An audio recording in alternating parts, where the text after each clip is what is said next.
Notre secours est dans le nom du Seigneur qui a fait le ciel et la terre. Jour 11. Et Abraham commence à vieillir. Mauvaise nouvelle, mais bonne nouvelle, Isaac, lui, est dans la pleine force de l'âge. Le cycle d'Abraham va gentiment se terminer, il n'est pas encore tout à fait mort, mais la Bible commence à passer à autre chose. Aujourd'hui, un seul chapitre, long, Genèse chapitre 24, et ce sera l'histoire d'Isaac.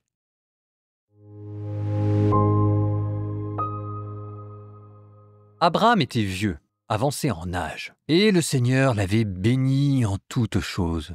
Abraham dit au plus ancien serviteur de sa maison, l'intendant de tous ses biens, « Je te fais prêter serment par le Seigneur, Dieu du ciel et Dieu de la terre.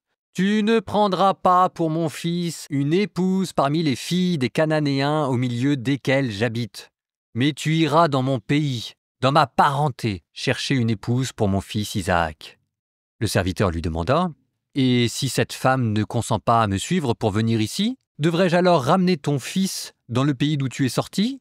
Abraham lui répondit, « Garde-toi d'y ramener mon fils. Le Seigneur, le Dieu du ciel, lui qui m'a pris de la maison de mon père et du pays de ma parenté, m'a déclaré avec serment, « À ta descendance, je donnerai le pays que voici.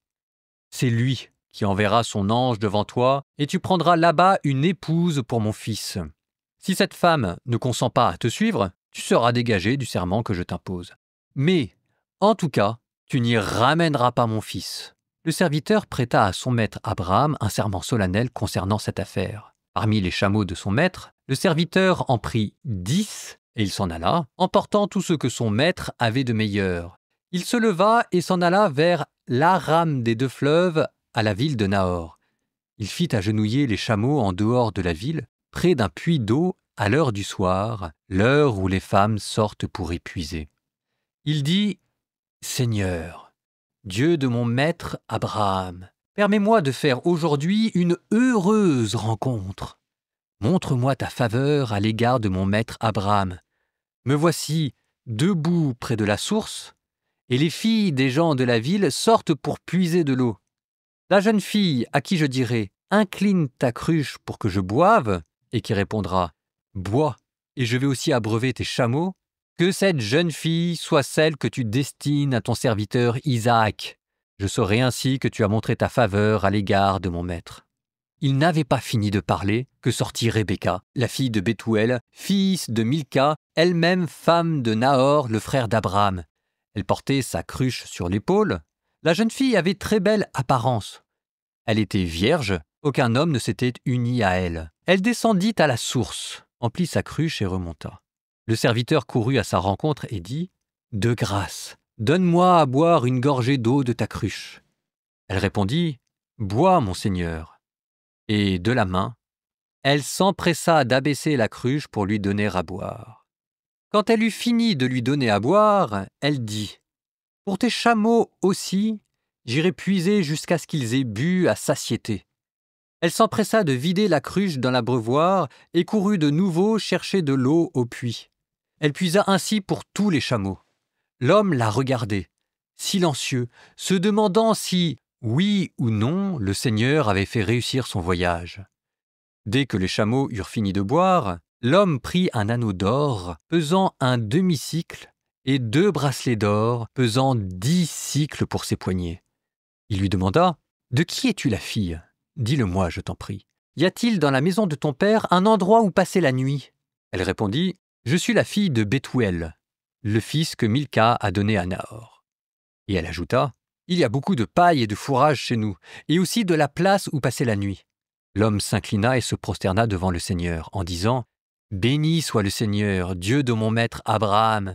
Il n'a cessé de manifester sa faveur et sa fidélité à l'égard de mon maître. Il m'a conduit sur la route jusqu'à la maison des frères de mon maître. » La jeune fille courut à la maison de sa mère, raconter ce qui venait d'arriver. Rebecca avait un frère qui s'appelait Laban. Laban sortit et courut vers la source à la rencontre de l'homme. Après avoir vu l'anneau et les bracelets au poignet de sa sœur, et entendu Rebecca lui dire « Voici ce que m'a dit cet homme », il partit à la rencontre de l'homme. Celui-ci se tenait debout près de la source avec les chameaux. Il dit « Viens, béni du Seigneur, Pourquoi rester dehors? J'ai fait place dans la maison pour les chameaux. » L'homme entra donc dans la maison et déchargea les chameaux. On leur donna de la paille et du fourrage et, pour lui et ses compagnons, de l'eau pour se laver les pieds. On lui présenta de quoi manger, mais il déclara « Non, je ne mangerai pas avant d'avoir dit ce que j'ai à dire. » On lui répond « Parle donc. » Alors il dit « Je suis le serviteur d'Abraham. Le Seigneur a comblé mon maître de bénédictions et il est devenu riche. Le Seigneur lui a donné petits et gros bétail, argent et or, serviteurs et servantes, chameaux et ânes. Sarah, la femme de mon maître, alors qu'elle était âgée, lui a donné un fils. Et mon maître a transmis à celui-ci tous ses biens. Mon maître alors me fit prêter serment. Il m'a dit « Tu ne prendras pas pour mon fils une épouse parmi les filles des Cananéens dont j'habite le pays, mais jure-moi d'aller à la maison de mon père, dans ma famille, chercher une épouse pour mon fils. » Je dis alors à mon maître « Cette femme ne me suivra peut-être pas. » Il me dit « Le Seigneur devant qui je marche enverra son ange avec toi et fera réussir ton voyage. Tu prendras pour mon fils une épouse de ma famille, de la maison de mon père. Tu seras dégagé de ton serment quand tu auras échappé dans ma maison, même si on ne te donne pas de femme, tu échapperas à la malédiction. » Aujourd'hui, en arrivant près de la source, j'ai dit « Seigneur, Dieu de mon maître Abraham, daigne faire réussir le voyage que j'ai entrepris. Me voici debout, près de la source. La jeune fille qui viendra puiser et à qui je dirai « De grâce, donne-moi à boire une gorgée d'eau de ta cruche » et qui me répondra « Bois toi-même et je puiserai aussi pour tes chameaux », que cette jeune fille soit celle que le Seigneur destine au fils de mon maître. Je n'avais pas encore fini de parler en moi-même que Rebecca survient, sa cruche à l'épaule. Elle descend à la source pour y puiser. Je lui dis « De grâce, donne-moi à boire ». Elle s'empresse de descendre la cruche de son épaule et me dit « Bois, je vais aussi abreuver tes chameaux. » Et j'ai bu, et elle abreuva aussi les chameaux. Alors je lui ai demandé « De qui es-tu la fille ?»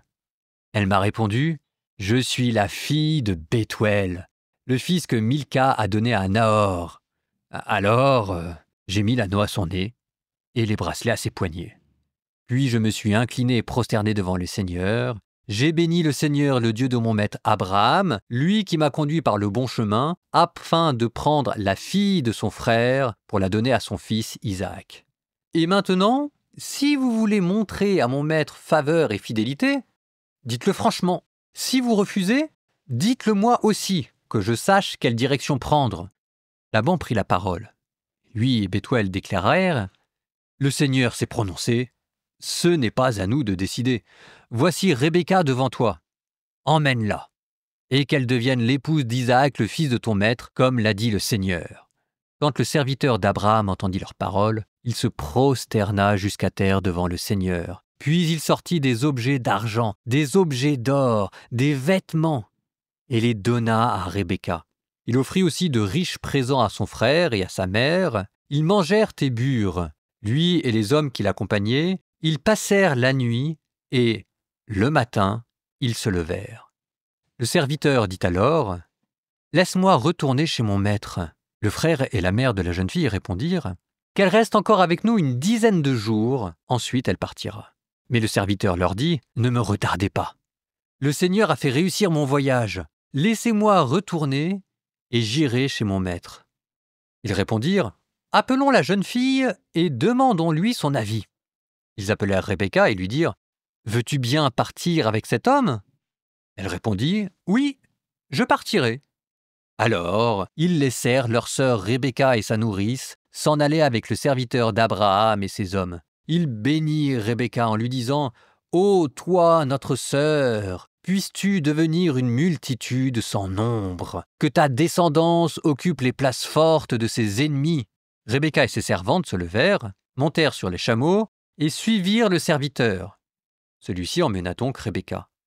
Isaac s'en revenait du puits de Lahaï-Roï. Il habitait alors le Néguev. Il sortit à la tombée du jour pour se promener dans la campagne lorsque, levant les yeux, il vit arriver des chameaux. Rebecca, levant les yeux, elle aussi, vit Isaac. Elle sauta à bas de son chameau et dit au serviteur « Quel est cet homme qui vient dans la campagne à notre rencontre ?» Le serviteur répondit, « C'est mon maître. » Alors elle prit son voile et s'en couvrit. Le serviteur raconta à Isaac tout ce qu'il avait fait. Isaac introduisit Rebecca dans la tente de sa mère Sarah. Il l'épousa, elle devint sa femme, et il l'aima. Et Isaac se consola de la mort de sa mère.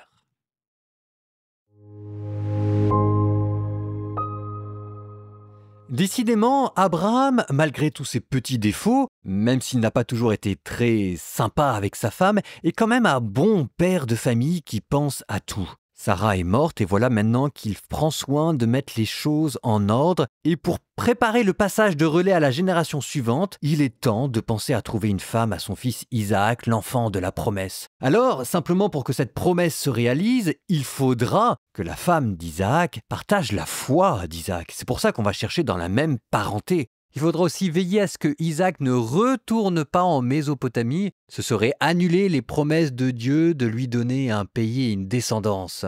Regardez la sagesse d'Abraham qui confie le choix de cette femme non pas à Isaac, et peut-être fait-il bien parce que vous apercevrez plus tard dans la suite du récit que Isaac ne brille pas par son discernement, mais plutôt à son serviteur, peut-être Eliezer, et qui pour le coup s'avère dans la suite du récit plein de bon sens. C'est pas rien de choisir une femme. En tout cas, tout ceci va nous amener à un puits, ce qui va inaugurer une longue tradition de rencontres conjugales qui va nous amener de Abraham, Isaac là en ce moment, à Jacob, et puis de loin en loin, plusieurs siècles après, jusqu'à Jésus. Jésus et la Samaritaine qui se rencontreront au puits de Jacob. Mes notes de bas de page disent, et elles ont raison, un tableau riche de vie et de couleurs qui anime sous nos yeux le monde oriental avec tout son pittoresque et sa poésie. On ne saurait mieux dire. Mais moi, ce qui me frappe, et j'avoue que c'est une de mes héroïnes préférées, c'est Rebecca. Quelle femme! Sans s'en apercevoir, Rebecca est en fait en train de rejouer à sa manière la geste d'Abraham. De la même manière qu'Abraham a tout quitté pour un appel, de la même manière, Rebecca quitte tout pour un appel, elle qui n'a jamais vu, qui n'a jamais connu ni Isaac ni Abraham, et qui se lance avec un inconnu à travers tout un voyage dans la Mésopotamie, n'ayant pour seul gage pour se rassurer que des anneaux. Qu'est-ce qui s'est passé dans la tête de cette jeune femme pour qu'elle accepte? S'agit-il d'une révélation qu'elle a eue? Arrive-t-on au terme d'une quête spirituelle et existentielle de sa part? Ou bien s'agit-il tout simplement pour une jeune fille de 16 ans, on ne sait pas quel âge elle avait, mais elle devait être jeune, s'agit-il tout simplement de la soif d'aventure, de partir ailleurs et de découvrir un pays qui lui est étranger? Peut-être tout ça en même temps, mais il y a quelque chose de la maîtresse femme quand elle accompagne le serviteur d'Abraham et que, voyant Isaac au loin, elle saute de son chameau pour aller courir vers lui et se prosterner devant lui. La réaction d'Isaac est de son côté très sobre et très décevante. Isaac la prit, elle devint sa femme et il l'aima, et Isaac se consola de la mort de sa mère. Cela fait partie de ces phrases dans la Bible qui vous laissent songeurs. Bon, à travers ça, il y a le choix d'une épouse. Une question qui hante beaucoup de nos contemporains. Comment pouvez-vous savoir si jamais c'est la bonne ou pas? Tout à l'heure, dans la prière, on priera cette intention-là. En attendant, je vous propose notre transition poétique avant de retourner à Job. Proverbe 3, 19 à 20. Le Seigneur a fondé la terre avec sagesse. Il a établi les cieux avec intelligence. C'est par sa science que les abîmes se sont ouverts et que des nuages perlent la rosée.